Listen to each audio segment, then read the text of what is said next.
ਇੱਕੋ ਹੀ ਹਯਾਤੀ ਦਾ ਮਿਆਰ ਹੋਣਾ ਚਾਹੀਦਾ। ਰੱਬ ਦੇ ਹਬੀਬ ਨਾਲ ਪਿਆਰ ਹੋਣਾ ਚਾਹੀਦਾ। ਇੱਕੋ ਹੀ ਹਯਾਤੀ ਦਾ ਮਿਆਰ ਹੋਣਾ ਚਾਹੀਦਾ।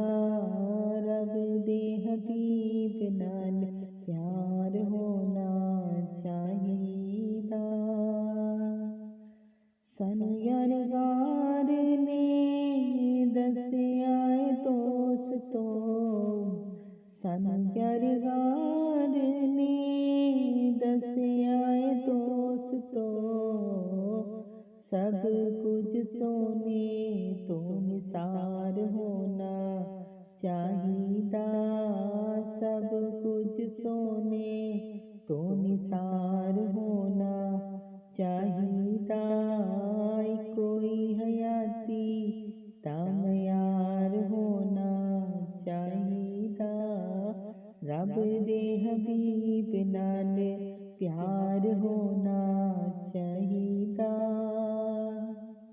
ਜਿਹੜੇ ਤੇਰੇ ਨਾਮ ਦੀਆਂ ਮਹਿਫਿਲਾਂ ਸਜਾਉਂਦੇ ਨੇ, ਜਿਹੜੇ ਤੇਰੇ ਨਾਮ ਦੀਆਂ ਮਹਿਫਿਲਾਂ ਸਜਾਉਂਦੇ ਨੇ, ਉਹਨਾਂ ਬੇਲੀਆਂ ਦਾ ਬੇੜਾ ਪਾਰ ਹੋਣਾ ਚਾਹੀਦਾ। ਉਹਨਾਂ ਬੇਲੀਆਂ ਦਾ ਬੇੜਾ ਪਾਰ ਹੋਣਾ ਚਾਹੀਦਾ। ਇੱਕੋ ਹੀ ਹਯਾਤੀ ਦਾ ਮਿਆਰ ਹੋਣਾ ਚਾਹੀਦਾ।